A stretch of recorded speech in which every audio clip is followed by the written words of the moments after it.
is deviation number 4, pleiotropy. Now pleiotropy is a new word for you. इसमें भी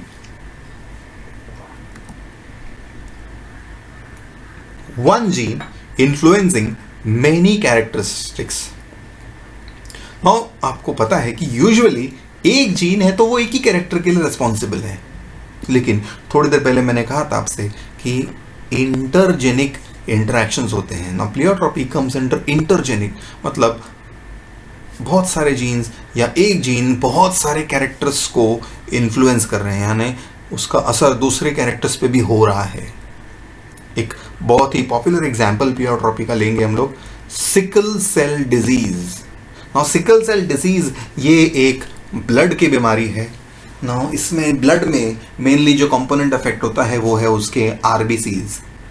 now sickle is actually एक हथियार का नाम है जिससे घास काटी जाती है, सिकल जिसको हम इंग्लिश में कहते हैं, और उस शेप के ऊपर वो नाम रखा गया है. नाउ नॉर्मल इंसान के RBCs are round in shape, लेकिन ये बीमारी जिनको है उनके आरबीसीज ऐसे शिकल शेप के हो जाते हैं. मैं आपको आगे पिक्चर दिखाने वाला हूँ उसका.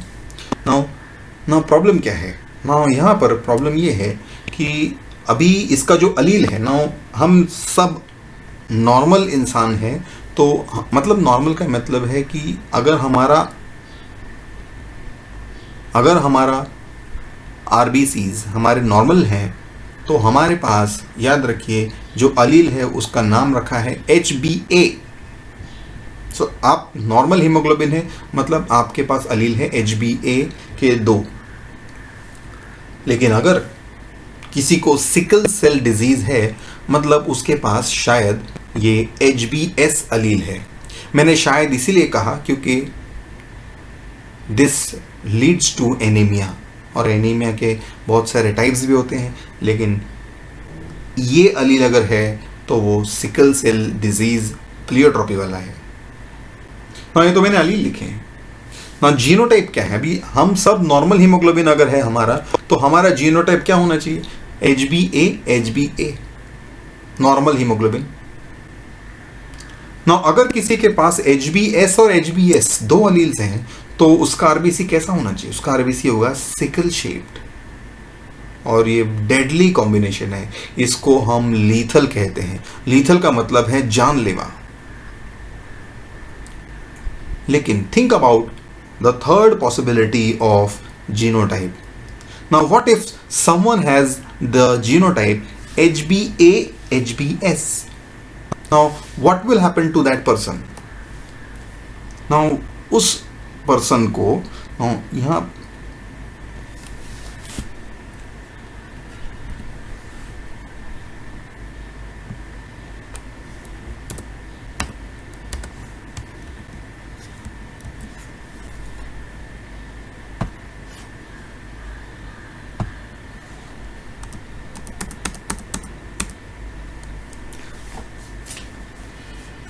what will you call for someone with this combination HbA and HbS?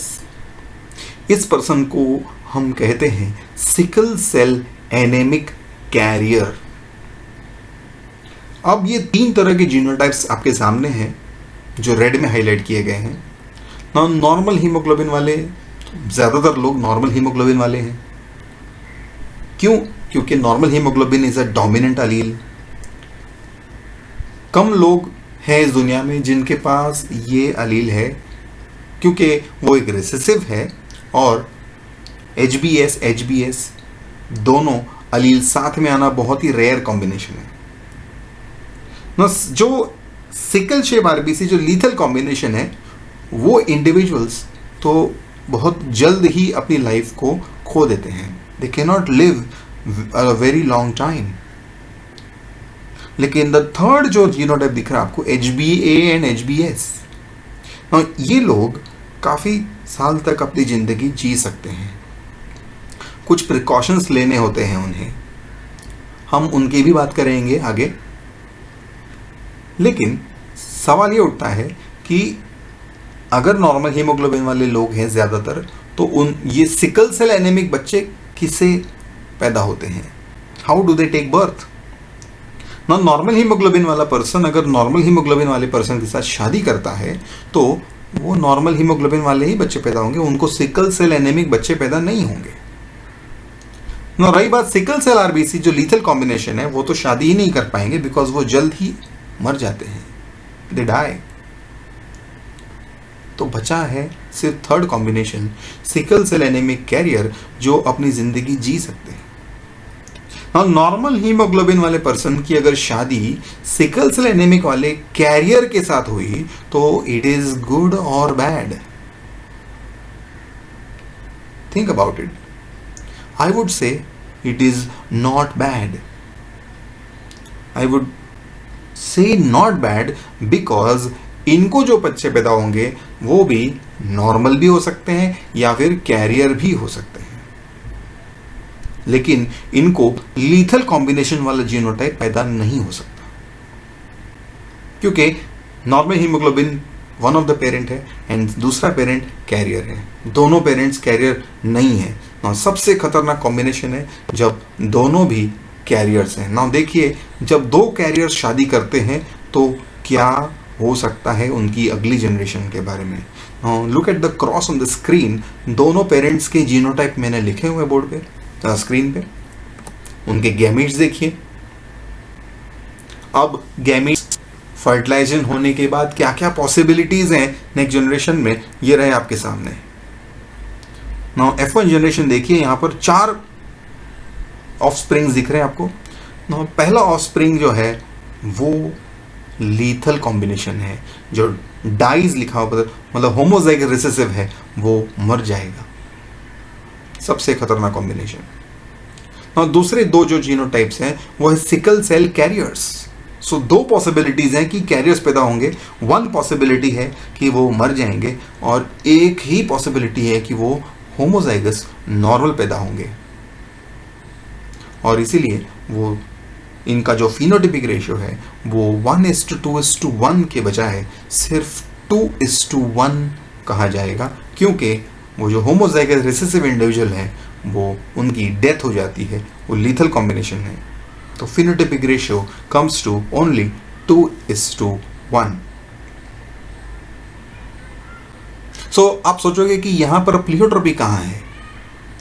No, यहां पर प्लियोट्रोपी इसीलिए है कि अगर किसी नॉर्मल इंसान या कैरियर इंसान या ये सिकल सेल लीथल कॉम्बिनेशन है, इनमें से जो सबसे डेंजरस है वो तो डेफिनेटली लीथल वाला कॉम्बिनेशन है, वो तो मर गए। नॉर्मल हीमोग्लोबिन तो कोई प्रॉब्लम नहीं है। अब बचे कैरियर्स। अब 2 कैरियर्स को शादी नहीं करनी चाहिए। अब तकलीफ क्या होती है उनको, देखिए नेक्स्ट पिक्चर में। नाउ ये जो चार्ट है, इस चार्ट में देखिए कि मैंने तीनों के बारे में मेंशन किया हुआ है। पहला रो जो है वो ये रो नॉर्मल इंडिविजुअल्स का है, ये सारे points will explain carrier individuals, और ये जो लीथल कॉम्बिनेशन है ना, पहला पॉइंट है उनका, देखिए बीटा ग्लोबिन पॉलीपेप्टाइड प्रोडक्शन, मतलब वो जो हीमोग्लोबिन की जो चेन है, बीटा ग्लोबिन चेन, वो बराबर बनती है कि नहीं बनती है। सो नॉर्मल इंडिविजुअल्स में वो सही बनती है, इसलिए आरबीसी सारे राउंड शेप है। तो कैरियर वालों की आरबीसी देखिए आप कैसे आएंगे। नो, वहाँ के आरबीसीज, उनके कुछ आरबीसीज राउंड रहेंगे और कुछ आरबीसीज धीरे धीरे सिकल शेप होने वाले हैं। और जो लीथल कॉम्बिनेशन है उनके सारे आरबीसीज की शेप धीरे धीरे सिकल शेप होने वाले हैं। नाउ सी लेवल पर, सी लेवल मतलब अब जैसे हम अगर मुंबई की एग्जाम्पल की बात करें तो मुंबई के पूरी जो मुंबई है वो सी लेवल पर है। तो सी लेवल पर अगर ये लोग रहते हैं तो उनके आरबीसीज राउंड ही रहेंगे, बिकॉज ऑक्सीजन लेवल्स काफ़ी अच्छे होती हैं सी लेवल्स पर। कैरियर इंडिविजुअल्स के भी ऑक्सीजन लेवल्स अच्छे होंगे तो उनके भी आरबीसीज आपको सिकल शेप नहीं मिलेंगे। लेकिन जो लीथल कॉम्बिनेशन है उनके आरबीसीज अच्छे ऑक्सीजन लेवल्स पर भी सिकल सेल बन जाएंगे। सो आप ध्यान रखिए कि सी लेवल पर जो कैरियर लोग हैं, कैरियर ह्यूमंस हैं, उनको खुद को भी नहीं पता होता है कि उनको शायद सिकल सेल एनीमिया हो सकता है, बिकॉज उनको आज तक पता ही नहीं चला है, बिकॉज वो सी लेवल पे रहते हैं तो उनका आरबीसीज नॉर्मल राउंड शेप ही रहे हैं आज तक। सो माइक्रोस्कोपिक व्यू में भी काउंट ऑल्सो वेरीज। जो लिथल कॉम्बिनेशन है उनका आरबीसी काउंट सी लेवल पर भी बहुत कम होता है और नॉर्मल और कैरियर ऑलमोस्ट सेम होता है। नाउ हाई अल्टीट्यूड में देखिए क्या हो रहा है। नाउ हाई अल्टीट्यूड में normal haemoglobin, normal humans will show the same shape, round shape of RBCs. लेकिन look at the carrier individuals, उनके ब्लड में आपको सिकल सेल्स दिखना शुरू हो जाएंगे। और सबसे जो डेडली कॉम्बिनेशन है वो तो डेफिनेटली सिकल शेप ही रहेंगे। और ऑक्सीजन लेवल्स जितने और कम होते जाएंगे हाई अल्टीट्यूड में, उतना और डेंजरस होते जाएगा। और एक खास बात इस एनीमिया की, इन लोगों को जो कैरियर इंडिविजुअल्स हैं और डिजीज इंडिविजुअल्स हैं, इनको मलेरिया से एक नेचुरल रेजिस्टेंस मिला होता है। क्योंकि ये जो मलेरिया जो प्रोटोजोन है वो कभी भी हेल्दी आरबीसीज को ही इन्फेक्शन कर सकता है। क्योंकि ये जो सिकल शेप आरबीसीज है वो जल्द ही टूट जाती हैं, इसलिए मलेरिया इन कैरियर्स को और इन लीथल कॉम्बिनेशंस को हो ही नहीं पाता। They are resistant to malaria.